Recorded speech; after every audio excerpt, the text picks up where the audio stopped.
right, welcome everyone to another episode of Demystifying Mental Health with Dr. Alauna, trauma psychiatrist. Y'all, it is time to evolve. I know you see it. I know you see it. Like in what's happening in the world today, there's so many challenges that we're facing, and today we're going to tackle a very critical issue: how words build worlds. Okay, how words build worlds. Because with every sentence that we utter right now, we are shaping our lives.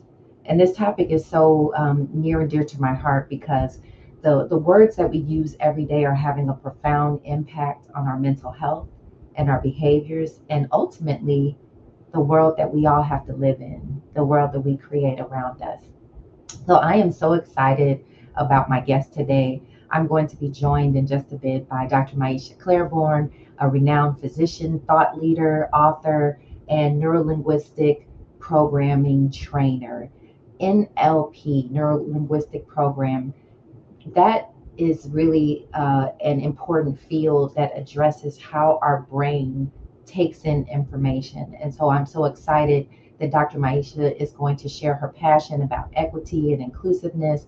And she's dedicated her entire career to teaching about how to master communication and thought habits and create psychologically safe environments. Did you hear that? Psychologically safe.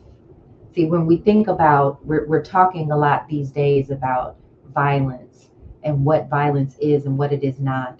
But most people think that violence has to mean bodily harm. Somebody has to touch you. We're going to talk today about how violence does not have to be a touch. Okay? Listen, you all, this share this with somebody today. Someone that you know has been impacted, has been triggered by the things that are happening in society today. Like this episode and share it with somebody that you know is looking for answers about how do we change the way we deal with words. In this episode, we'll explore the science of words and how our brain translates and forms them, right? We're going to discuss extreme examples from public figures like Trump and Marjorie Taylor Greene to the incident with Diddy, and how words have a profound impact on us. Language has a profound impact on us.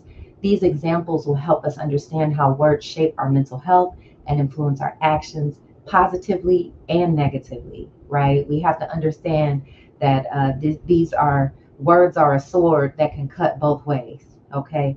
So language is more than just communication. It's a powerful tool that can build or destroy. And in the African American community, where we faced generations of systemic oppression and trauma, understanding the power of our words is crucial. We have to become more aware of how violent communication has, the cycle of violent communication perpetuates trauma. Y'all, we still have to heal from the trauma of slavery. And part of that is how we talk to each other. Come on, we're going to get deep today. But in this episode, we're going to talk about how we can break those cycles and create healthier, more supportive environments for ourselves and for our loved ones. I'm going to share my own story and the challenge that I have in addressing this within my own household and my family. So, we're also going to discuss how enhancing our emotional vocabulary can transform our lives. A lot of times people ask me, like, the situation looks so dire for people right now, for humans, for all of our collective mental health. And they're like, what can I do immediately that will make a difference? And my answer is always get more educated about emotional vocabulary. Learn how to put words to your emotions. The more that we learn to understand our emotions, the better we become at redirecting them.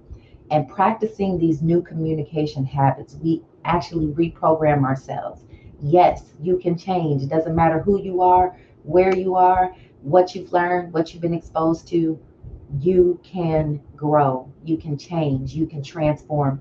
You have to have the will to do it. You have to decide and make a conscious decision to evolve. So, this transformation really starts with understanding the updated knowledge of the brain, biology, and emotions. And that's what we'll dive into in our discussion today. So stay tuned and join us on this journey as we unpack how words build worlds,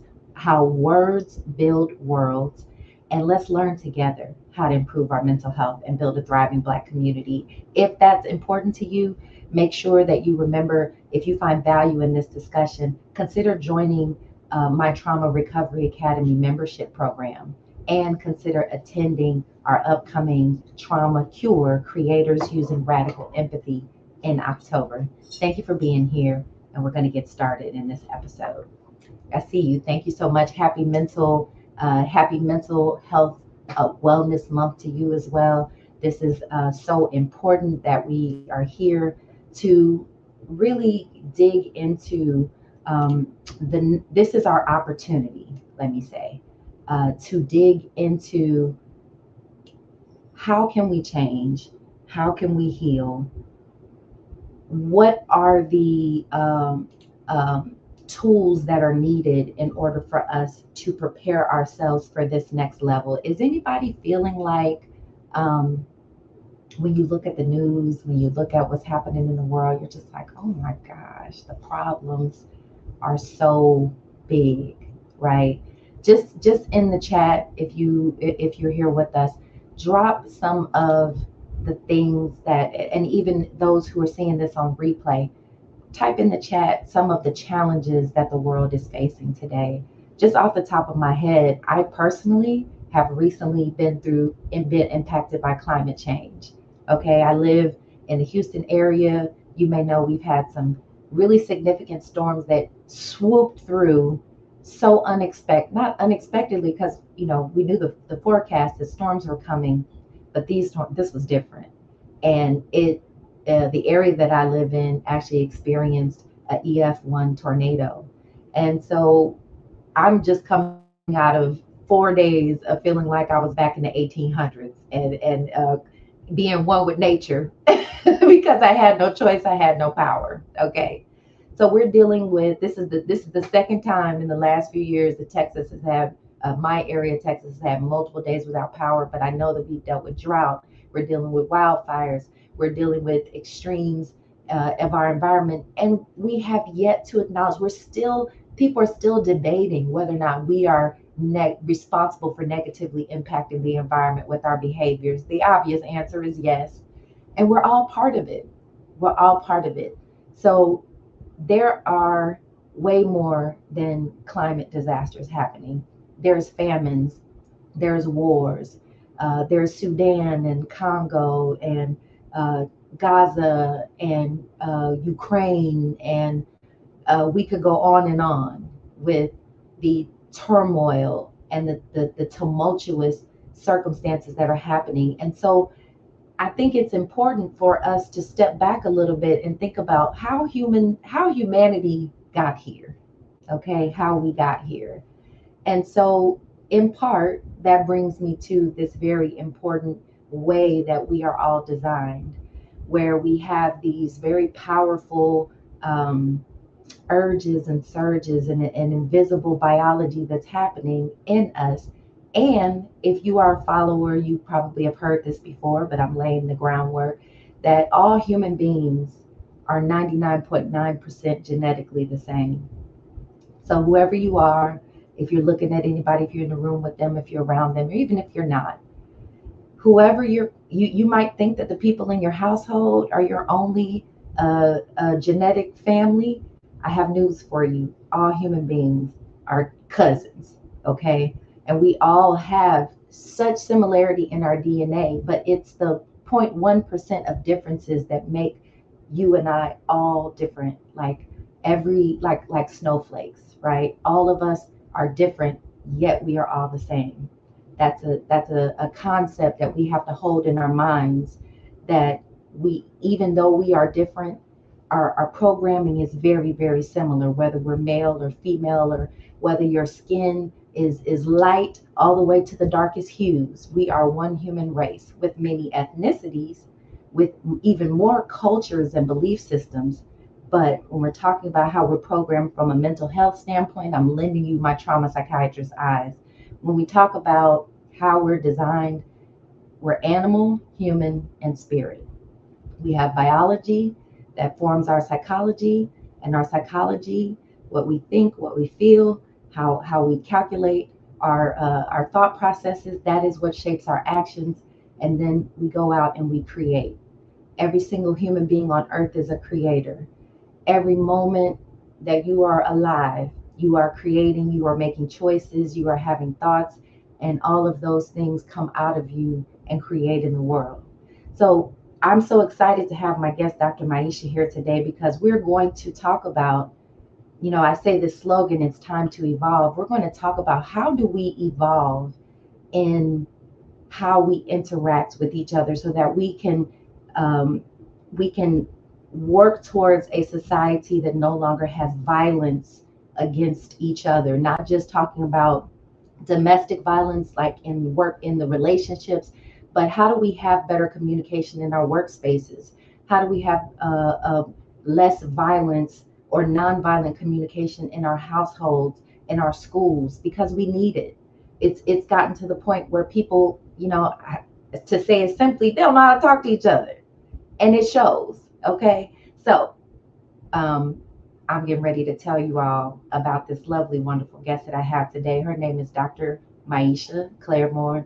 She is a physician, a thought leader, and she is the founder of Mind Remapping Co. Okay, she teaches organizations how to create psychologically safe spaces and mentally healthy environments so that they have the best leaders, the best employees, and that everyone feels seen, heard, and valued.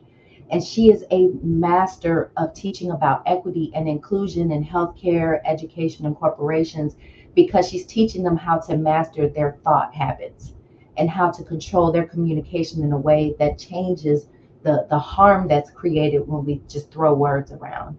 So Dr. Maisha is a proud graduate of Emory University and Morehouse School of Medicine, as well as a 2022 TEDx Asheville speaker.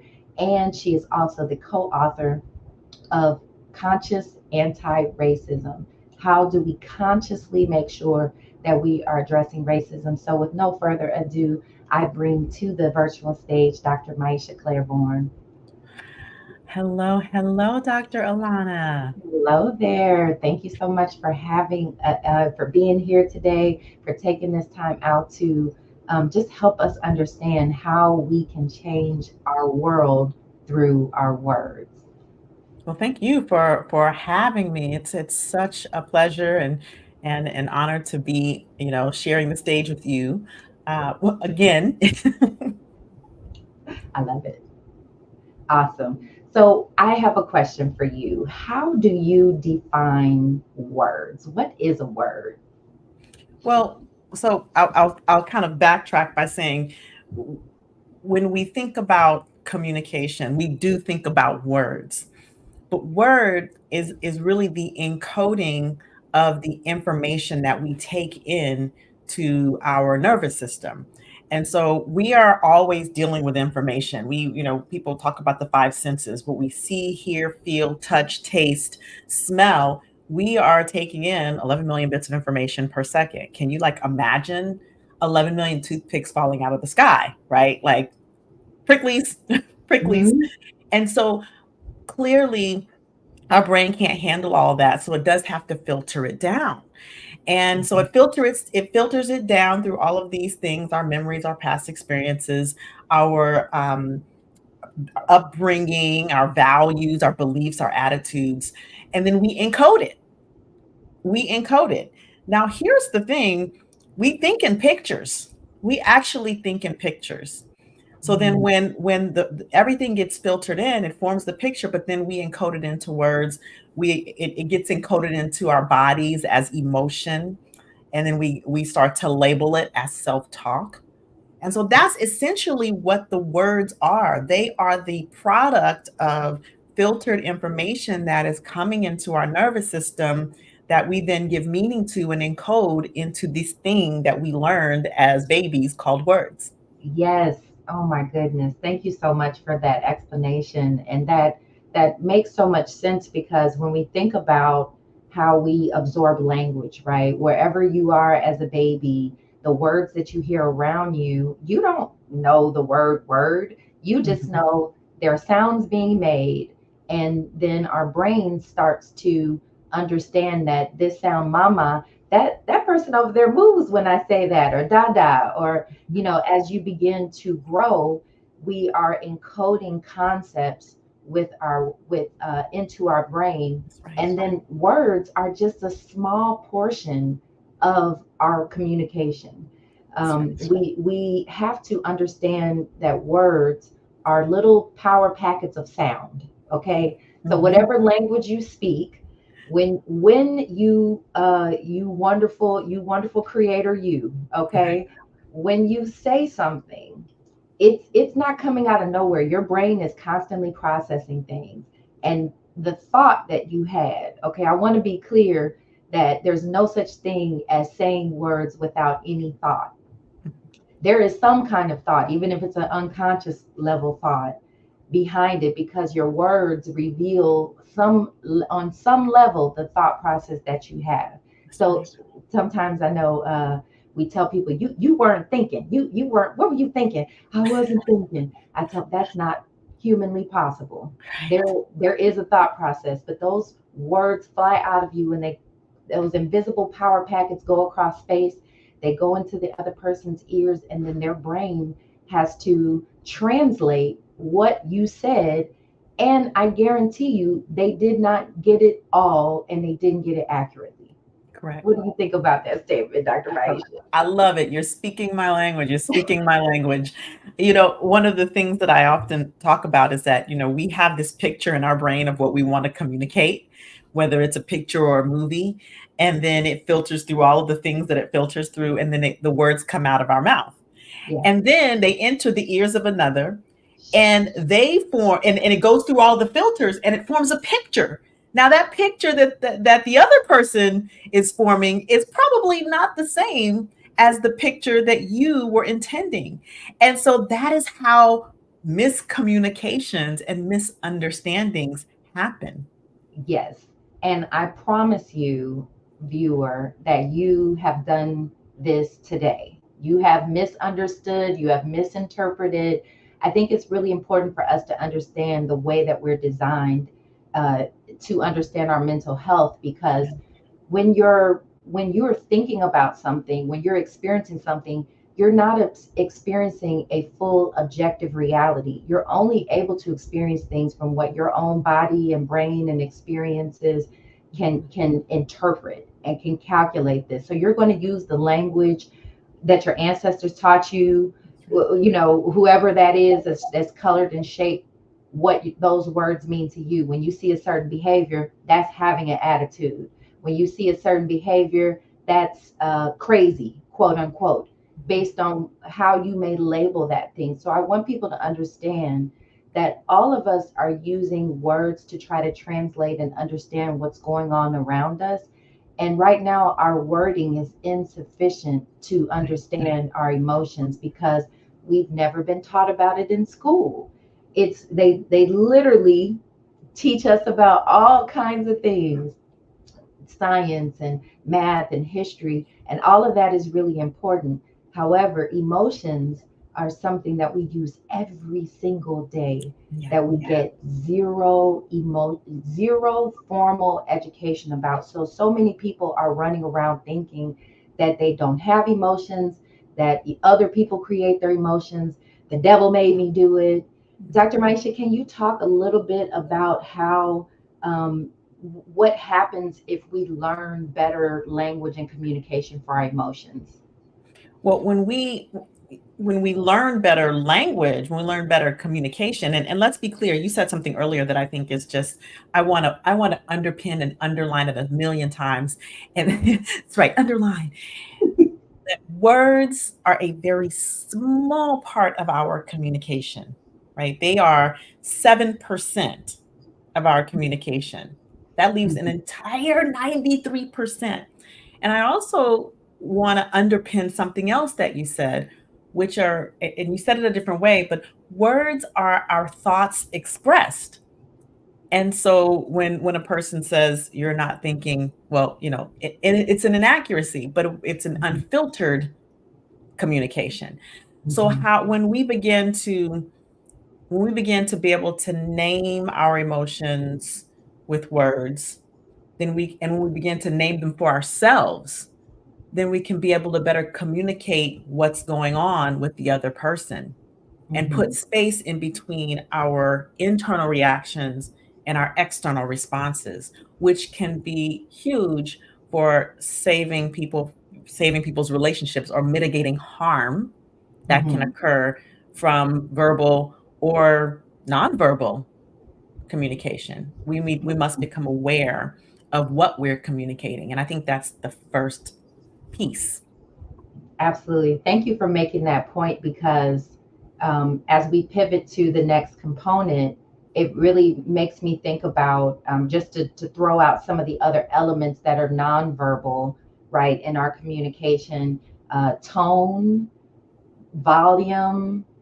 Um, what are some other things that are we use for communication? Facial expressions. What else? Mhm. Our facial expressions, our body language, our Right. our eye Eye movements, whether contact. they're that's Yeah. right, eye contact or no eye contact. And sometimes that's cultural as well, and sometimes that's something that is taught or inherited. But all of these things constitute communication. If we talk with our hands, you might notice that I'm talking a lot with my hands, a lean Hmm. in or a lean out, right? So Hmm. certain gestures. So there are so many different ways that we communicate that we are unaware that we communicate. And Hmm. words on top of our nonverbal communication can create worlds for people. Hmm. Absolutely. So that is so neatly brings us to the next component of our conversation because we are in a society now that is um, just objectively struggling with people harming each other Mhm. through whether it's gun violence or whether it's through physically putting their hands on each other, whether it's yelling and screaming at each other uh, and uh, creating harm in that way. So I think it's really important for us to think about how we as a society, especially in here in America, have not really fully dealt with the legacy of slavery and what it means to think of another human being as less than yourself, Mhm. right? Um, I see this space that we're in today through the lens of looking at historically how America even got here, right? There were some extremely traumatized people in Europe who were being persecuted because of their faith and their desire to practice their own belief systems. And they took the treacherous and dangerous chance to come over to a new space that they didn't even know how big America was, right? And in their coming, the settlers that came here to America looked at Native American people and were like, these are animals. We can treat them however. We can do whatever they're harming us. They're shooting at us. They don't like us, and they don't look exactly like us. So let's do whatever, right? Mhm. And then we're gonna go grab some African people and we're going to go over there and we're going to bring some workers and people here. And in all of that, you have to understand the delusion of their belief that you can look at another human being who's got a head in the same place as you, arms and legs and bodies, and you can mate with them and make children. That's the same species. That means that the whole time that we've been battling each other, whether it's immigrants coming into the country from other places, there's a thought process that is because you're different than me, you're a different tribe, I'm going to look down on you, I'm going to treat you terribly, I can even enslave you, force you to give me your body, force you to give me your labor, force me to give you my entire lifetime. And that mentality, even though we've shifted away from it over time with law changes that have been hard fought for, imagine we're still having to fight for just healthy, normal existence, even though we say we the people of the United States of America, in order to form a more perfect union, we put all this lip service to being people being created equally, but it we say it in words, but it's not translating. And that for me, I think is this space where we're still sitting in damage from not dealing with past things like slavery. What do you think about that, Dr. Maisha? Well, it's that speaks to congruency, right? The congruency of word and action, the incongruency, I should say, of word Mm, and action. But before I go there, one of the things that was coming up as you were speaking is that, when a person is told a single story or a single version of a story, whatever that might sound like, they begin to believe it. And so as we are dealing with unconsciously the impact of generations of harm being imposed upon us as a group of people, Native Americans as a group of people, even like Asian, Chinese, Japanese, like as a group of people, like the mm, marginalization of multiple groups who didn't look like the European colonizing settlers, right? mhm, But we're told a single story, and that single story, told in various ways, is that we are less than. mhm. The education in schools around Black History Month being 28 days, Yeah, like these are nonverbal, incongruent communications or congruent communications about our worth yeah, that continue to go into the unconscious mind. yeah. And then what happens is we begin to believe and act accordingly, even Hmm. if it's at the unconscious level. Yeah. And so that's sort of the danger of a single story. Mm. So when we have these spaces where we're looking at a society that is trying to move away from well, let me let me back up on that. I think that American culture arose with some violence in it. I think we can Mhm. agree that Absolutely. they had to, and I don't blame our ancestors on any Absolutely. side of the equation. It was Yeah, rough out there, okay? They absolutely. so I'm so thankful after these last few days with no power. I'm so grateful for modern conveniences. I'm Yeah, like, ooh, thank you. I'm so glad it's 2024. This is really the best time in human history to be alive. we have absolutely. these Yeah. we have these modern conveniences, we have technologies, we have all of these things that have advanced, but what we now need to advance is our way of thinking about ourselves and Correct. really understanding human identity. I tell my kids all the time, humans are the greatest technology on earth. It's not your smartphone, it's not your the AI, it's not your car, your electric vehicle or whatever. The greatest technology on earth is you, Yeah, and how your body is a constant laboratory of chemicals and hormones and chemistry that's happening. You know, I love talking about the primitive brain systems, of right? course. Absolutely. And your primitive brain, I explain 6 primitive brain systems to people to really give them a sense of those brain systems. But there's really, of course, more going on Of than course. those 6. And so I think it's really important for people to understand that words also are actions, right? Mhm. We have a tendency to say, think of words not as the same as like if I clap my hands or I move my body. But when you're speaking, right, your mouth is moving. That's an action. And those words are, even when you're not talking, if you stop talking and you listen to yourself, most people, there's a few people that don't have an internal monologue, but most people can hear themselves talking, can hear words going through their mind, and those words are generating activity inside of your body. Your amygdala, which is the part of your brain that creates your emotions, is actually going to be creating those systems inside of you. And we're going to talk in a few minutes about some of the language of emotion so people can start really thinking about how they can name those emotions more effectively. Mhm. But when we are having all of that churning up inside of us, if we're not taught to pay attention to it, we're just at the mercy of it, Yeah. right?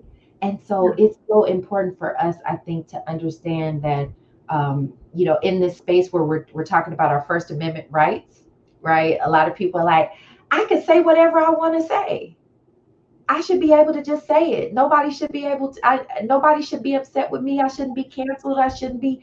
But that is not. That's when you don't consider the power of your words. You think you can throw words around because you don't see where they land and how they impact Right. people that you don't think you cause any harm. What do you think about that? Yeah. I think, this is again, I'm going to use the word congruence again, because I think you said when you say words or actions, that brings Mhm. that up. Like our words are actions. And there's a saying, sticks and stones, Mhm. that saying. Yeah, And, sticks and and, stones and will break your bones, but words will never words hurt will never you. hurt me. Who said Ooh, it? right. And so there's a polarity there, right? There's a polarity, and the polarity is words do hurt because Mhm. words come with intention, and words activate one's trauma from from the past. Mhm. And when we come to a certain understanding about trauma, and I love that you do this work, Mhm. when we come to an understanding about what activation can look like, it can hurt less and less because we begin to have compassion for what's behind another's words that we have, or what could be behind another's words, Mhm. right?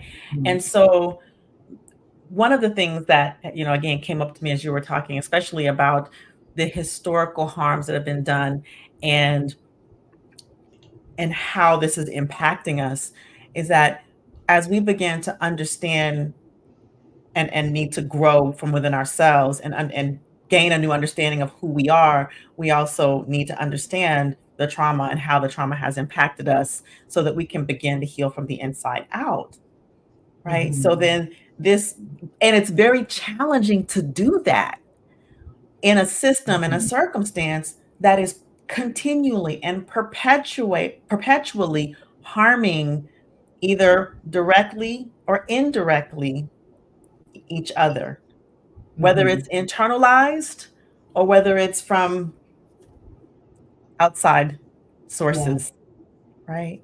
So I Yeah. think I'm it's gonna be. important to that piece is really important, is that, recognizing that this congruence, this words and action, this congruence, but also recognizing that there is this whole world of healing available to us, and we have to become aware and be willing to engage in that healing.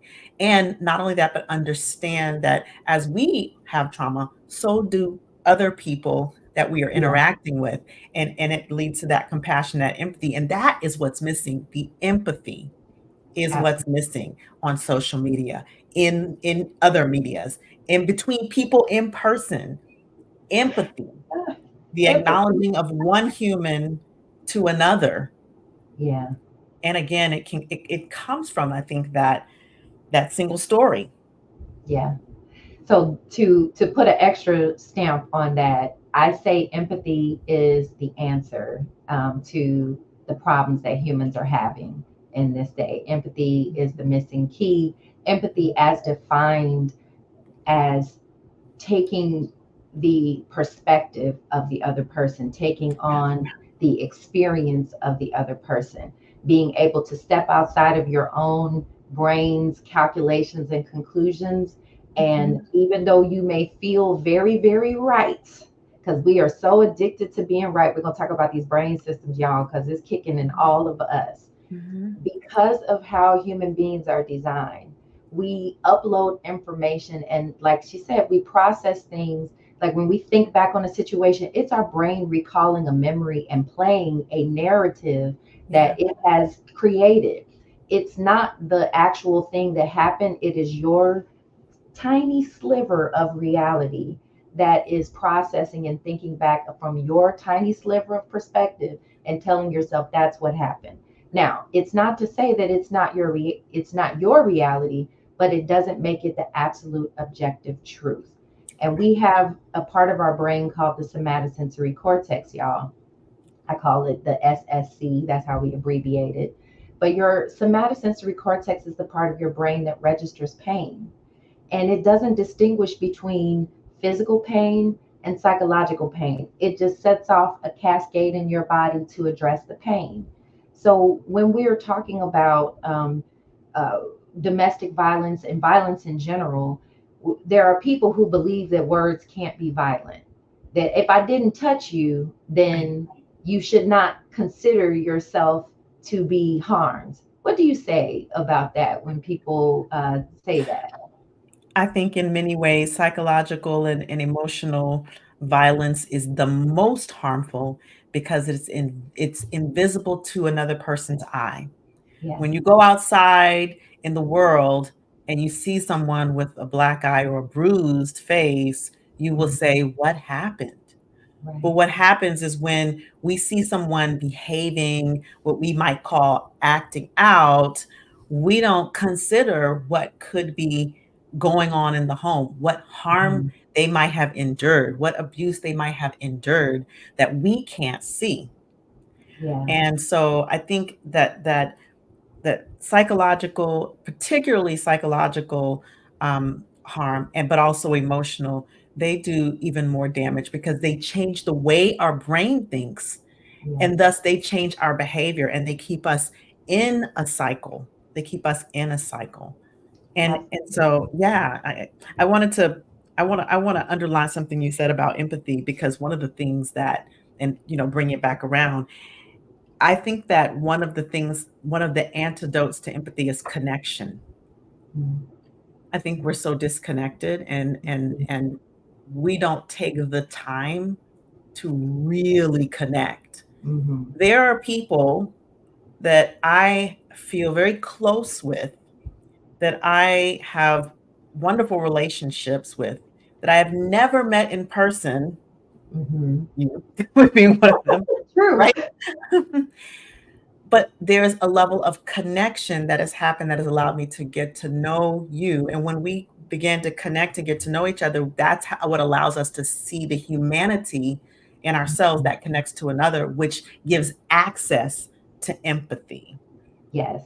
And think about the world and how we have gone towards losing the face to face conversation, right? Now, every time you put a level of technology between communication, you lose something, right? When we're talking face to face, if we're in the same room, I'm feeling your energy, I'm hearing your words, I'm picking up on body language. On the video camera, I get some of that, but I don't get your in person energy. I Mhm, don't catch those subtle things that might have come from the way your body might stand mhm, or slouch or sit in person. And then we go to phones where we can't see each other, we're just hearing, but our brain might be imagining what's going on the other side, but we don't really know.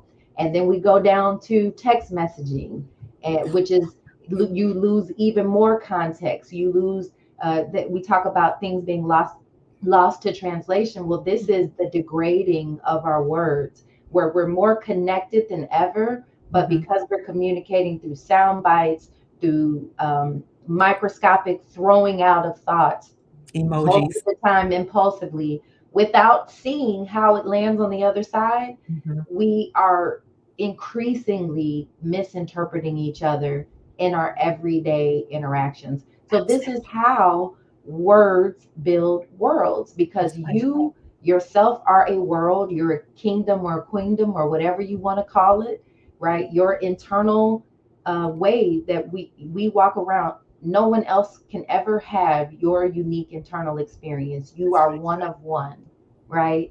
However, all of us are built in that same way. So we have 8 billion plus human creators walking around the earth Yeah. thinking their version is the truth, the reality, when the whole time our brain is filtering information through things like our reticular activating system.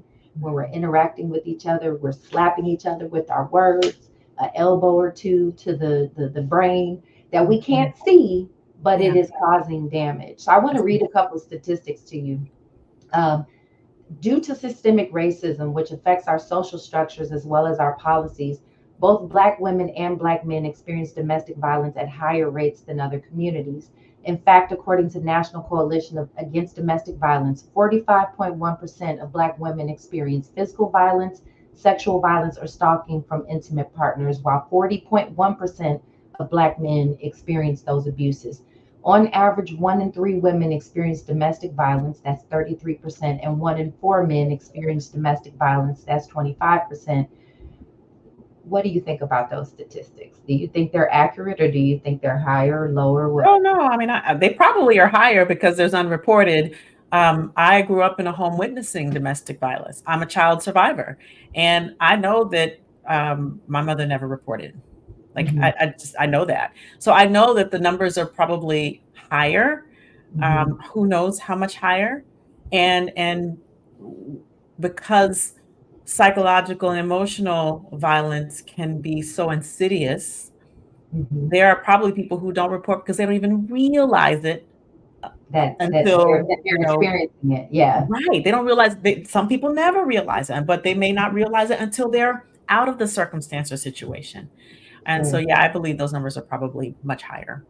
I completely agree. I would say that if they got to a third on surveying, because we know that people don't often reveal, people may not even Mhm, realize that they qualify for these things. mhm, There's always that selection bias. And just in my experience as a trauma psychiatrist, I'd say easily half to 75% mhm, of people experience. Now, again, this is not when we're talking about domestic violence. I want to be clear that we're talking about something that can be thought of on a dial.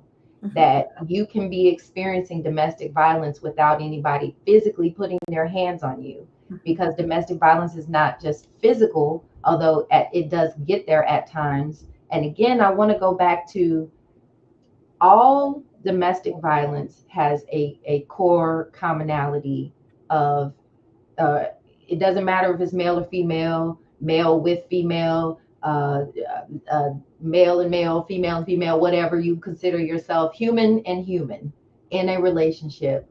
There is two people who have emotions, and anger, fear, jealousy, insecurities.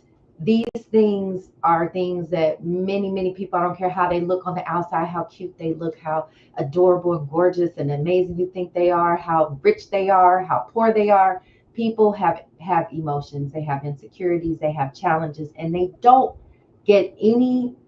Most people don't get help with controlling themselves, controlling their emotions, processing things until they're having mental health issues.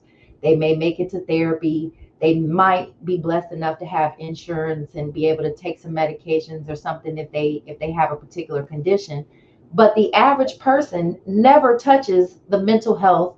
The average person who has these challenges is not in the mental health system. They're walking around the world thinking that there's nothing wrong with them.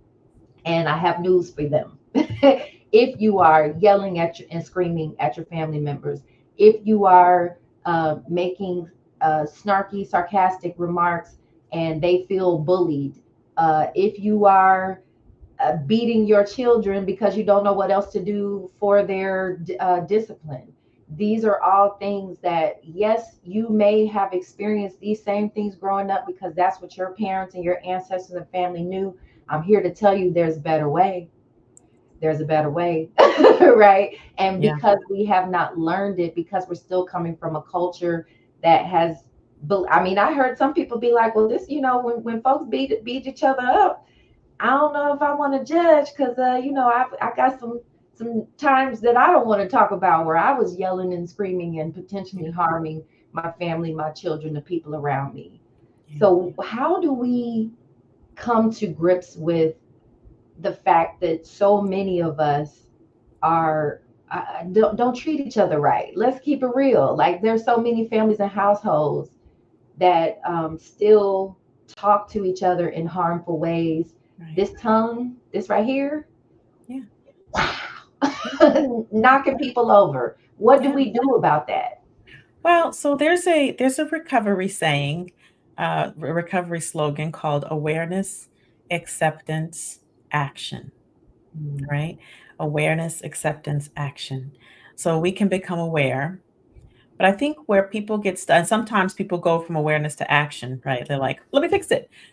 But there's no understanding, acceptance, and work in between there. So that sometimes the action can be more harmful than the previous action, trying to fix it, right? Like glossing Mm-hmm. over and not having that personal growth. But inside of that acceptance is where the work is of learning new tools, becoming more emotionally fluent. And so it's one of the reasons why I think the work you do, and I think therapy in general, that's right, you cannot take words back. There's a quote that I love, around that I think therapy in general should be considered primary care. Mm-hmm. I don't Agree. know what that's how our medical system missed that one. Mm-hmm. But Mm-hmm. that's That's a a whole whole other yeah, show. that's part two. Yes. That's part two. How did our medical system miss that mental health is actually Essential. primary care? Yeah. It is Yeah. primary care. So I think that beginning to become bridge the gap between that awareness and that action is where the gold is, Yes. and becoming aware of our emotions and destigmatizing emotions, period. Period. Because in many cultures, including our own, emotions, anything other than happiness and excitement, are wrong or Yeah, most, bad. yeah. I literally just had to try to talk to somebody the other day who was like, well, I know that you think emotions are important, but your emotions, how you feel, doesn't matter, doesn't mean anything. And I'm like, there's still so many people who think that way. Right.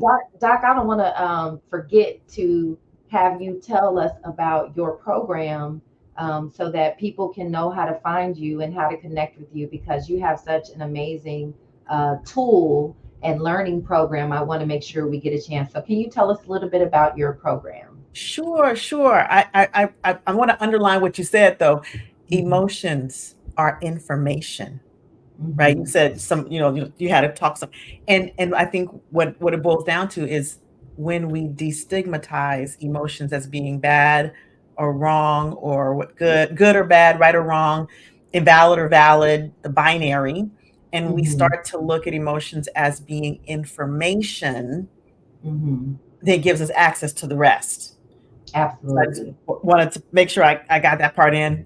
Like I'm here for the audience, y'all. Oh no, But I yeah, love it. I love it. So tell us about your program. absolutely. So I have a course, and it's called Communication That Transforms.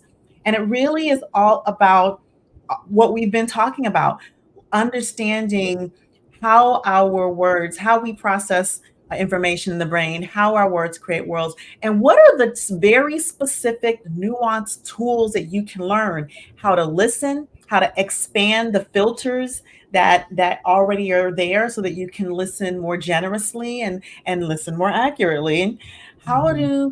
how to get clarification when you don't know what pictures you're creating in another's head or what pictures you're forming about what another's saying.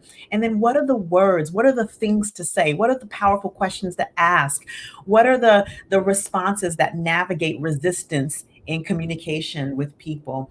That is what this course is all about. It really is a deep dive into how we listen and how we communicate and how we develop emotional intelligence. I have some really cool tools around that as well.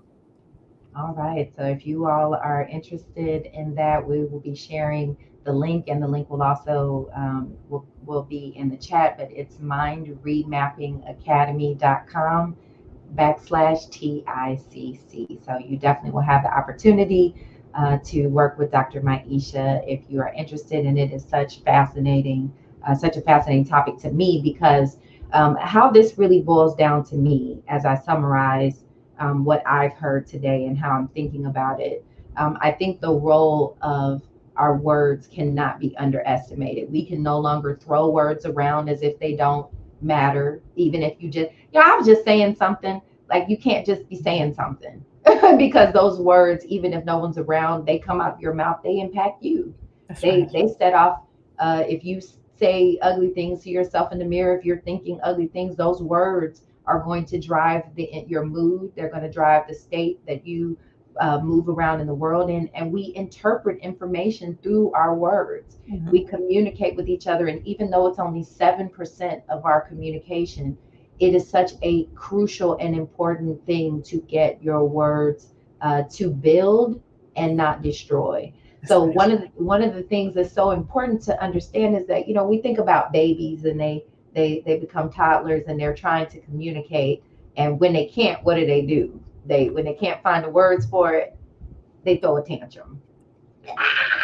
you know and we think that we grow out of this, right? As we think that as we get older and we have more vocabulary, that we don't throw tantrums. But the reality is that, we first of all, we saw a grown man recently throw a tantrum on video. I'm not going to go into it on this one, because if you guys want to hear more about want to hear me talk more about domestic violence and the circumstances that are going on today, I'm going to do a special episode where I talk about that specifically and get into some of the ways that we can address domestic violence in our community. That'll be coming up after this, and probably be broadcast tomorrow. But I think the most important thing to understand is that as we can communicate better about how we're feeling and are able to recognize and have awareness of our own emotions, it keeps you from blowing up as much.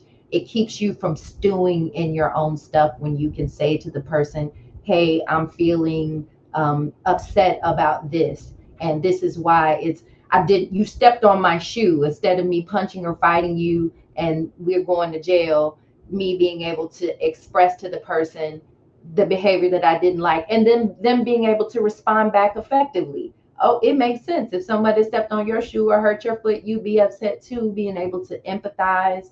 Okay, that person has brought this to me. Now I respond back more effectively. So all of the answer to our the people who are raging, the people who are getting intoxicated and going off on friends and family and kids, and hitting them, or even if you don't put your hands on them, manipulating them through money, manipulating them through the words that you say and how you address them.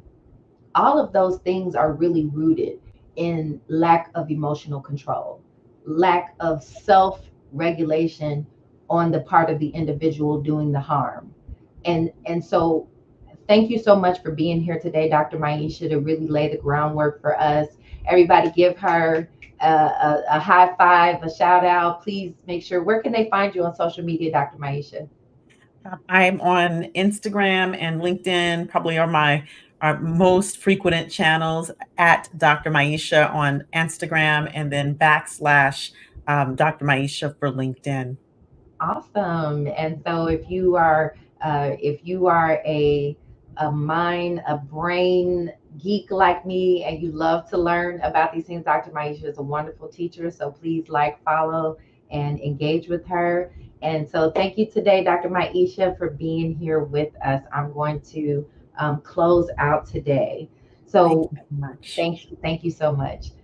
So, ladies and gentlemen, thank you so much for being here today on the Demystifying Mental Health episode. This is episode 2. I am Dr. Alauna, the trauma psychiatrist. I am the only trauma psychiatrist. And I am here to bring to you education about your brain, your body, and your behavior. And it's time to evolve. It's just that simple. We are in a space where we know that society changes, we evolve with time, and you can look at our history and see there's never been a point in time where things stay the same.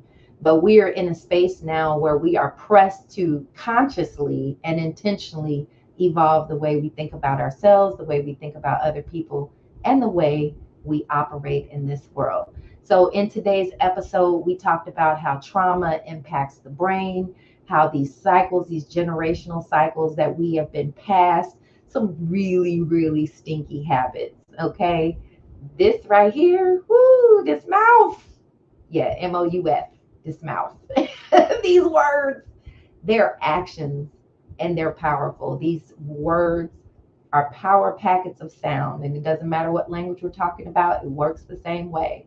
Your brain makes a calculation, you interpret whatever data your body and brain has received, and then you kick out a conclusion, and those words come flying out of you. And it's very likely that you may not be fully aware of how impactful they're going to be on the people around you, but I want you to start seeing when your words ding those other people's somatosensory cortex. Okay? Remember that part that causes pain? Ding! Those words that are said to you this week, this month, until we come back together again, I want you to really pay attention to how your words impact other people and how you feel when you feel the sting of other people's words impacting you.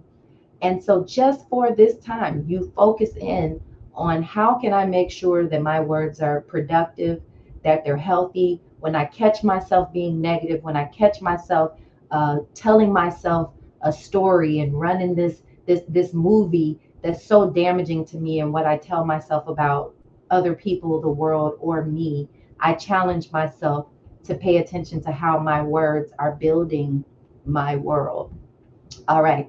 So if you are interested in working with me, feel free to come on over to the traumarecoveryacademy.com. That's traumarecoveryacademy.com and join our membership program. We have a membership where not only do you get access to all of my coursework, including Master Your Trauma, Master Your Amygdala, and Empathy Skills Practice, but we do a once a month coaching group where we talk about how do we connect ourselves to what we've learned in the courses and our day-to-day lives. So you also can come if you're one of those people that's like, I really just want to get the quick, dirty, I want to get in here and work on my mental health and just know as much as I can, soak it all up. We have the perfect opportunity for you in our event called the Trauma Cure, Creators Using Radical Empathy. The next Trauma Cure is October 25th through 27th, and you can find tickets. We have our early bird special running where you will receive the VIP package for the regular price of $149. So get your early bird ticket. In the Trauma Cure, we talk about all of these things in more depth. From 10 to 3, it's a Friday, Saturday, and Sunday, so it's a weekend, and we have a good time. We party, and we do all of this right from the comfort of your home or wherever you want to be so that you can get this information and really start your journey in earnest of recovering from whatever trauma that you've had. So our next episode is We Deserve Better, Tackling Racism, Caste, and Mental Health Together. I'm so excited to have my next special guest, Tracy J., lead rebel at The Quiet Rebel. Thank you everyone for joining us today. Don't forget to click that like button and sign up for the notifications for the next episode. I'm Dr. Alauna, trauma psychiatrist, and it's time to evolve.